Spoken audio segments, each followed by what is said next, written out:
Olá, hoje no Mundo Político uma análise sobre o garimpo no norte do Brasil. Como a atividade chegou e se consolidou na Amazônia? Quais os impactos ambientais e sociais para a região e as comunidades tradicionais?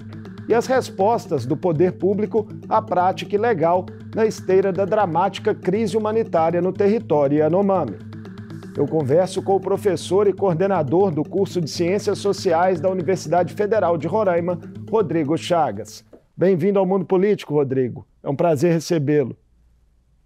Obrigado, Marcos. Prazer é todo meu de poder participar aí com vocês. Obrigado pelo convite. Rodrigo, a crise humanitária aí que foi escancarada no território Yanomami expôs os impactos do garimpo ilegal para os indígenas.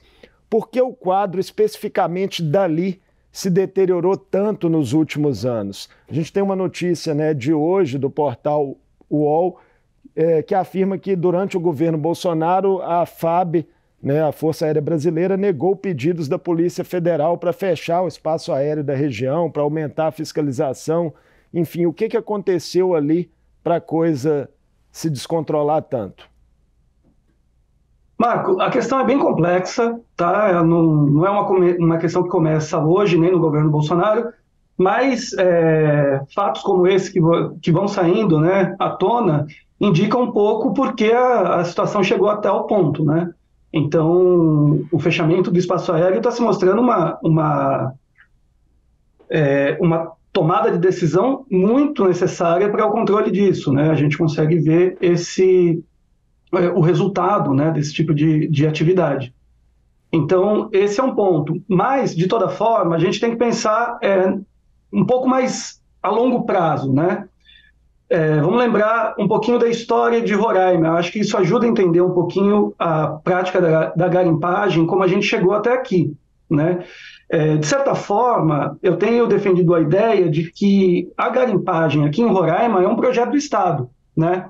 Ela foi um projeto, se constituiu durante o regime militar, né? Então tinha um coronel aviador aqui chamado Hélio Campos, que foi governador de Roraima de 67 a 74, né, com um pequeno intervalo de 10 meses, mas ele acaba definindo a garimpagem como um modelo de desenvolvimento para Roraima, né?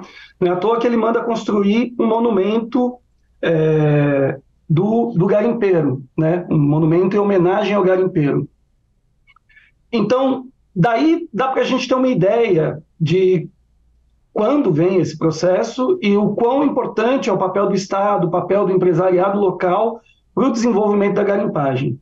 Agora, muitas pessoas foram chamadas para cá para ocupar o espaço, né, como uma forma de defesa nacional, e a garimpagem era uma das atividades que se estimulava para que isso ocorresse, né?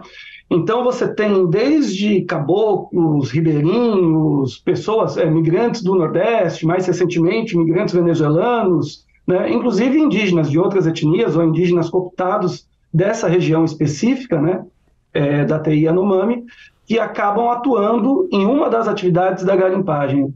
Você tem uma série de atividades que compõem o que a gente entende como garimpo, desde o comércio, serviços, enfim, uma série de atividades que se vinculam a essa questão da garimpagem, e isso também acaba refletindo em todas as camadas sociais de Roraima, né? O contato com pessoas que vão ao garimpo, ou que trabalham direto ou indiretamente com o garimpo, é cotidiano em todas as esferas da vida social aqui, né? Então, uma cadeia bastante complexa, né? O governo Lula passou a adotar providências formais para tentar acabar ali com o garimpo ilegal na terra Yanomami. Esse processo vem sendo conduzido de forma adequada na sua avaliação e o que pode vir pela frente nos próximos meses? Olha, o que eu pude acompanhar até o momento, eu não participo desse processo, então eu tenho uma visão externa do processo, mas o que eu pude acompanhar me parece adequado. Eu acho que começar tentando expor primeiro, para a comunidade nacional e internacional a situação dos Yanomamis, e com isso criar uma sensibilidade em relação ao tema, eu acho que foi adequado e urgente, precisa, sim, ter todo esse aparato médico, todo esse aparato para dar suporte à situação dos Yanomamis. E, ao mesmo tempo, fazer uma retirada dos garimpeiros com estratégia, né? Sem ser como se fez no começo de 92, que se fez uma certa pirotecnia, que explodiu pistas e tudo mais, e lá já se viu que não era por aí, né? Então, eu acho que, de certa forma, se aprendeu com um processo que ocorreu já em 92. Agora, a preocupação maior é como que se faz ao médio e longo prazo. Porque, como eu disse, é um problema que vem desde 67, pelo menos, né? Isso vem de antes, mas 67 tem um marco onde o Estado aparece como fomentando essa ideia. E você precisa do mesmo tipo de posicionamento em relação ao que se vai fazer daqui para frente, né? Porque é um território muito grande, é um território de difícil controle, né? A entrada, a logística é muito complexa, e a tendência é que as pessoas queiram voltar. Então, por exemplo, você tem garimpeiros que falam, bom, isso vai durar algum tempo, a imprensa vai cobrir toda essa questão durante um tempo, quando essa coisa arrefecer, eles voltam, né? Há o risco também deles migrarem para outras regiões amazônicas? Isso já está acontecendo, né? Isso já está acontecendo.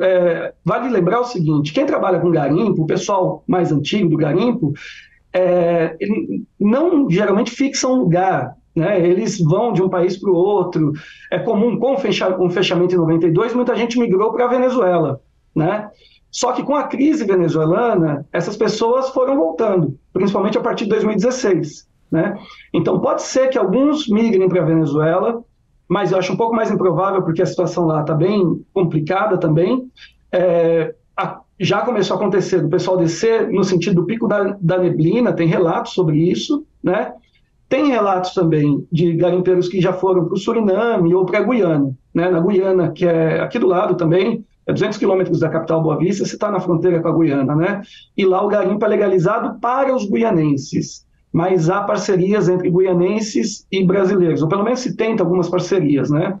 Sem falar outras áreas da Amazônia, que tem garimpos, como Itaituba, ou aqui em Roraima mesmo, tem outros lugares que tem garimpo. Então, o foco na TI Yanomami eu acho importante, mas é preciso um projeto político e econômico para a região. Não só Roraima, aliás, isso é um problema da Amazônia, né? A forte conexão dos garimpeiros com a sociedade local, com autoridades, pode ser um facilitador também para essa reinstalação deles. Olha, me parece que sim, é um facilitador, né? Esses garimpeiros têm tanto apoio de empresários locais, para você ter uma ideia, tem pessoas que investem de fora, tem pessoas que têm dinheiro e é do Mato Grosso e investe aqui em Roraima, né? O fato de você ter uma base política é muito importante, né? Você pode ver que o próprio governador Antônio Denário, o atual, e que já está pelo segundo mandato, né? No mandato passado, ele acabou assinando aí duas leis muito complicadas, que é a liberação do mercúrio e proibição de se queimar máquina do garimpo, né? E, ao mesmo tempo, assim, a base dele tem muito garimpeiro, muito empresário para o garimpo, né? Então, isso é uma situação que, obviamente, tem pressão para que se mantenha pelo menos as tentativas, né, de fazer com que a terra Yanomami seja fragmentada, deixe de ser uma reserva exclusiva para os indígenas. Outro recorte, né, desse peso político do garimpo, talvez seja lá no Senado, né, que criou uma comissão temporária para acompanhar a situação dos Yanomami, e a presidência ficou com o senador Chico Rodrigues, um ex-governador, que também é conhecido por uma defesa enfática dos garimpeiros, inclusive contra a destruição, né, de equipamentos usados para extração de ouro, ainda que ilegalmente. São sintomas aí das dificuldades políticas e sociais para uma barração efetiva da atividade, Rodrigo? Eu acho que com certeza é um sintoma. A princípio, o senador poderia, inclusive, cumprir um papel muito importante pela proximidade com essa base dos garimpeiros, né? Agora, a questão é se é isso mesmo que é a posição dele, né? De novo, eu acho que o que ajudaria a gente a acompanhar isso e até incluir, porque de fato os garimpeiros precisam ser incluídos no debate, né? Como eu falei, é um grupo político muito forte que tem grande influência em toda a região, né? A gente tem que dialogar com eles. Agora, esse diálogo tem que ser pautado por um novo projeto, né? Tem que ficar muito claro que a sociedade brasileira, a sociedade internacional, não tolera esse tipo de atividade hoje em dia, né? Podia até fazer algum sentido nos anos 60, mas hoje em dia não tem mais sentido nenhum. Nós precisamos de uma outra forma, uma outra relação econômica, né? E nós temos que debater com essas pessoas. Então, assim, é muito complexo e, de novo, precisa haver um projeto para guiar esse caminho, porque senão é aquilo, né? Vai se distender e quando baixa os holofotes, a tendência é voltar. Uma curiosidade até particular que eu tenho, Rodrigo, é em relação à terra indígena Raposa Serra do Sol, outra área de Roraima que eu pude conhecer há alguns anos, trabalhando, cobrindo o processo de demarcação. Lá também o garimpo ilegal está instalado? Como que está a situação? Olha, eu estudei menos a questão da raposa, né? Na verdade, minha pesquisa, a princípio, era sobre narcotráfico, e o garimpo acabou sendo um dos elementos que eu tive que pesquisar. Mas as informações que eu tenho é que lá também tem garimpo, é um garimpo de outra forma, mais garimpos de moinho. É um garimpo que tem mais relação com a fronteira com a Guiana, né? Enquanto a Teria Yanomami, a fronteira é venezuelana, né? Com a Venezuela. Mas lá é num grau muito menor, né? Pelo menos os relatos que eu tenho até agora. Agora, óbvio, se você fecha um garimpo e o foco está todo em um garimpo, a tendência é as pessoas irem para outras áreas, né? Então tem que monitorar também. Quando você fala, né, da necessidade de estabelecer uma nova matriz na região, né, de desenvolvimento, matriz econômica, isso inclui outras formas, talvez, de garimpo, ou tem que realmente mudar de atividade? Bom, na Amazônia como um todo é extremamente complexo. Obviamente que na Amazônia tem mineração já instalada com empresas, etc. Isso tem que ser pensado, revisto, mas aí a gente está falando de uma outra coisa. Na terra indígena Yanomami, ao meu ver, não me parece que é possível ter garimpo, né? Essas ideias de recortar o território, criar pequenas ilhas, isso me parece que não faz sentido se a gente entender um pouquinho de como é a forma que esses indígenas vivem e do estrago que o garimpo faz, né? Enfim, pode haver outras áreas de mineração e etc. Isso é um longo debate com toda a sociedade brasileira né, e da região, mas aqui em Roraima eu acho muito complicado, muito difícil, né? Se não me engano, são 60% das terras de Roraima que são territórios indígenas, né? E são territórios muito delicados, assim, principalmente até Yanomami, né? Falando dessa concentração grande, né, de indígenas, Roraima tem uma população atual de aproximadamente 500 mil habitantes, né? Como você citou, são 60% do território aí ocupado por reservas indígenas. Isso impacta de que forma na relação entre a população comum e as comunidades tradicionais no estado? Olha, pode soar até um pouco de exagero, mas lembrando um pouco do Darcy Ribeiro, grande mineiro, cientista social, a ideia às vezes soa como uma espécie de guerra étnica, né? Um dos últimos capítulos que desde 1500 ocorre no Brasil, né? Essas populações, a população geral de Roraima convive diariamente com indígenas, tem indígenas de várias etnias, macuxis, wapixanas. Obviamente que tem pessoas com muito bom convívio com todas essas etnias, mas você tem algumas falas que são muito correntes, principalmente nesses grupos que têm mais ligação com o garimpo, que são anti-indígenas, né? De que ou vem com um discurso parecido com o do governador, né? Que, olha, nós precisamos aculturar, o que dentro da antropologia é uma aberração falar uma coisa dessa, né? Que é um discurso que está presente no estado há bastante tempo, né? Eu me lembro da época de cobrir a demarcação da Raposa Serra do Sol, de diversas lideranças reproduzindo falas similares do estado. Sim, eu cheguei aqui em 2011, né? E desde 2011, a fala em relação aos indígenas é uma fala agressiva, de que são os indígenas que não permitem o desenvolvimento local justamente por causa desses territórios, que não fazem nada, que, enfim, são alguns clichês que estão, enfim, o próprio Exército acabou publicando um livro cheio desse tipo de clichê, né? Que é um livro que foi bastante comentado aí do Mena Barreto, né? Que é A Farsa Yanomami, que vem justamente após o fechamento do garimpo nos anos 90, né? Esse é um livro de 95, onde todos esses tipos de visão do que é o indígena, do que é esse espaço, vem sendo criado, né, essa visão. Então, você tem esse espaço que nessa leitura seria um espaço muito grande, vazio, dominado por ONGs, que querem criar os Yanomamis, teoricamente seria uma população inventada por antropólogos estrangeiros. De interesses internacionais, né? Exatamente, exatamente. É o mesmo discurso, é um discurso que vem há décadas, né? É um discurso criado pelos militares e que continua. Pois é. Como que a sociedade de Roraima tem reagido, né, a essa crise humanitária relacionada aos Yanomami? Há uma sensibilização com as imagens fortes que o Brasil inteiro conheceu?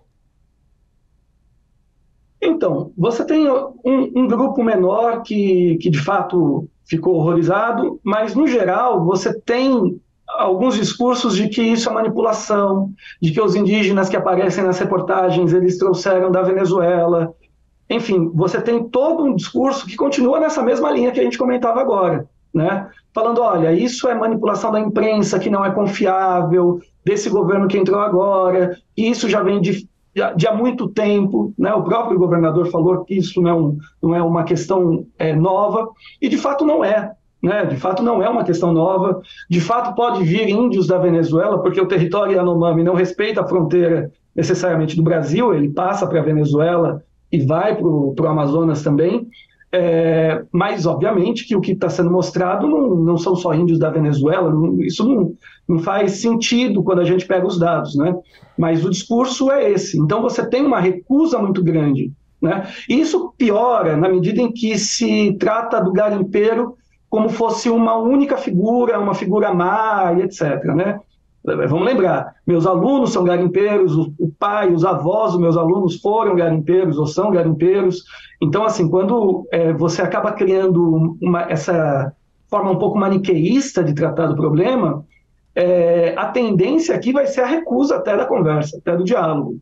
Por isso que eu falava que é necessário dialogar com essas pessoas, inclusive para trazer os dados, né, para expor a coisa e tentar uma sensibilização de fato, né? Senão vai cada um para o seu canto e fica totalmente polarizado.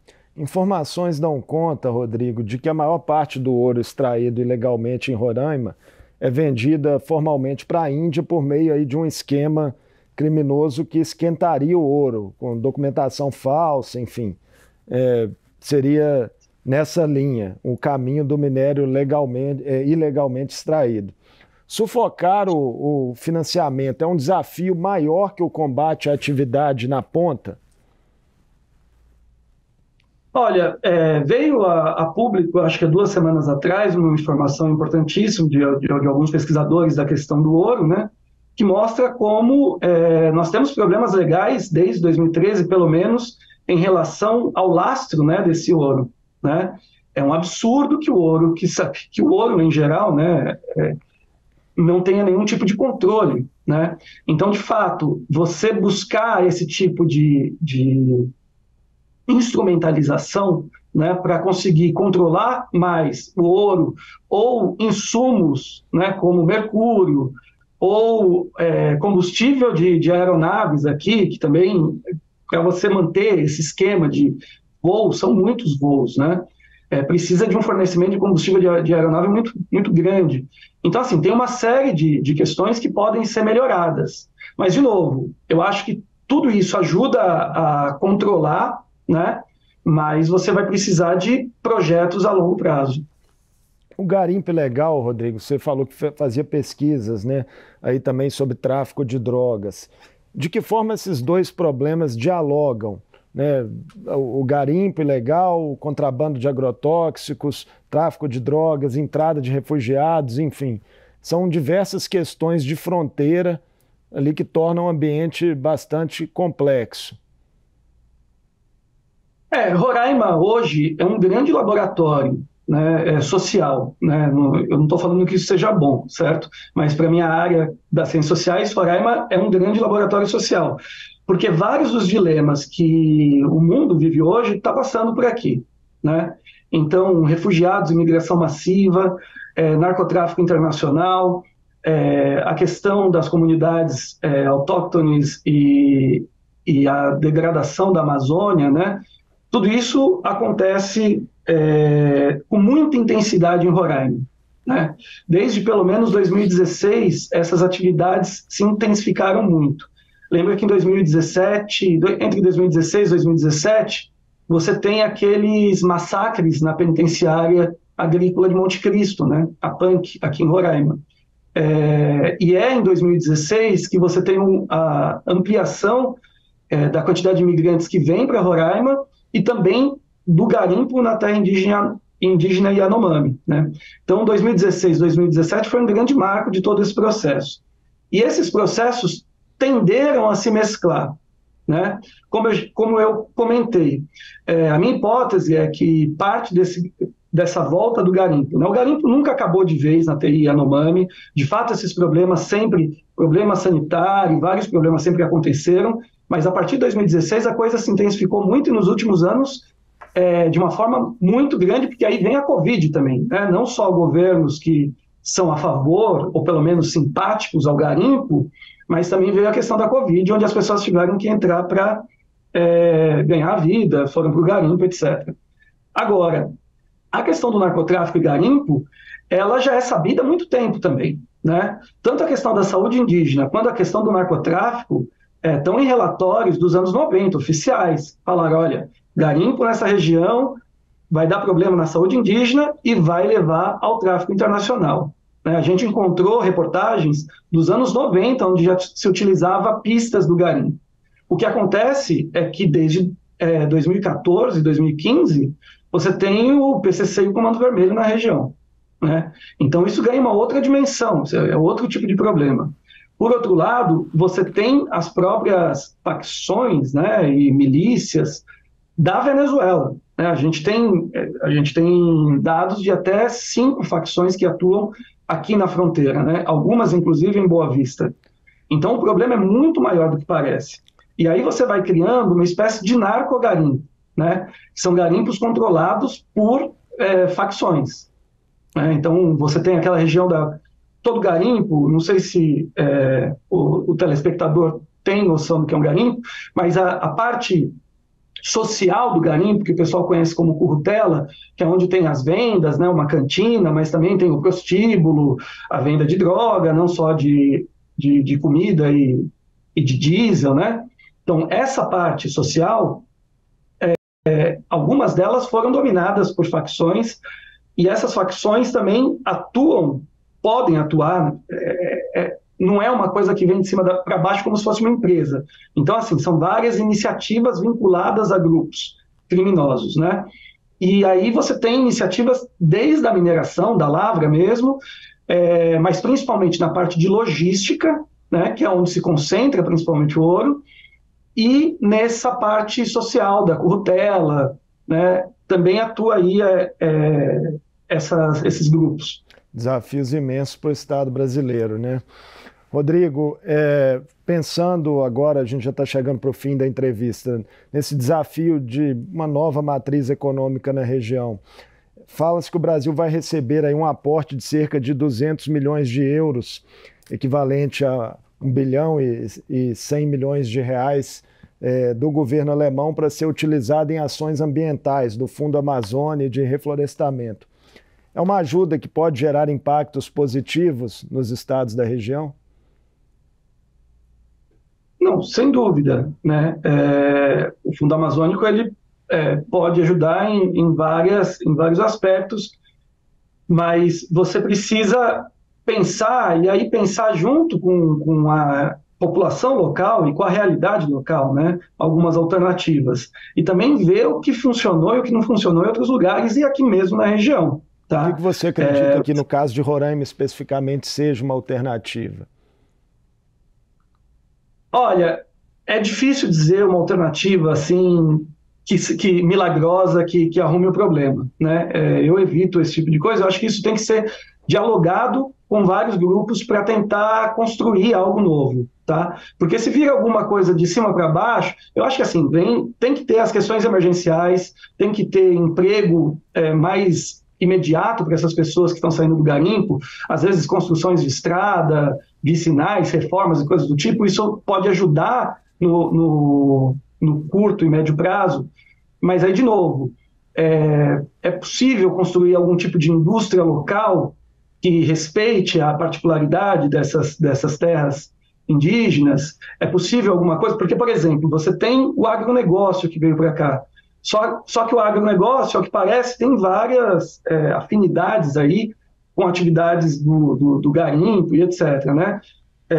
O que não estou dizendo que o agronegócio atue diretamente no garimpo, apesar de relatos de que algumas pessoas do garimpo acabam migrando para o agronegócio e vice-versa, né? Existem esses relatos. Mas, principalmente, alternativas que gerem emprego. Porque a soja, por exemplo, que está vindo com muita força, qual que é a capacidade da soja de gerar emprego e mobilizar a economia local, né? Acho que a gente tem que se questionar em relação a esse tipo de coisa. Para você ter uma ideia, quando acaba em 92, quando tem um fechamento em 92 do garimpo, né, desintrusão, parte dessas pessoas migram, mas partes ficaram. E aí você tinha, na época, uma oferta de terras, né, que era muito barata e muito acessível. Hoje isso não é mais uma realidade. Então a gente vai ter que trabalhar com essa população que vai ficar sem uma parte da renda dela com a questão do garimpo, e tem que ter alguns projetos de desenvolvimento local, né? Não é um único projeto, são alguns projetos que possam dar suporte para essas pessoas. Ou você vai acabar caindo para o narcotráfico ou para outras atividades ilícitas, né? Então isso não é simples. Eu não ouso aqui dar uma resposta única. Eu acho que de fato tem que ser construída a solução. O que seria um indicativo bom se os governos começassem, pelo menos assumissem isso, que olha, o atual projeto ele é falido, a gente precisa de novos projetos, né? Até agora a gente não viu esse tipo de posição. O atual governador do estado queria transformar a área Yanomami como uma espécie de Las Vegas, foi algo que ele comentou, o que me parece um absurdo. Rodrigo, muito obrigado por nos atender aqui na TV Assembleia, com essa visão mais aprofundada, né, sobre a realidade da Amazônia, que é muito importante para a gente que está aqui em Minas Gerais, para todo mundo que nos assiste. Marco, eu que agradeço a oportunidade de falar com vocês. Eu acho que esse é um tema muito difícil, é um tema extremamente complexo, mas que nós temos que nos apropriar dele, né, enquanto comunidade nacional mesmo, e buscar alternativas para isso, né? Não adianta simplesmente a gente atacar aos garimpeiros e fazer discursos muito genéricos, né? A gente tem que começar a buscar esses projetos que, de certa forma, você perguntou aqui, né? A gente tem que começar a pensar esses projetos juntos. Tá joia? Obrigado. Abraço. Eu conversei com Rodrigo Chagas, professor e coordenador do curso de Ciências Sociais da Universidade Federal de Roraima. Ele analisou os impactos do garimpo ilegal na Amazônia e os desafios que ele traz ao poder público na preservação ambiental e na proteção das comunidades tradicionais. O Mundo Político fica por aqui. Obrigado por nos acompanhar e até o próximo programa.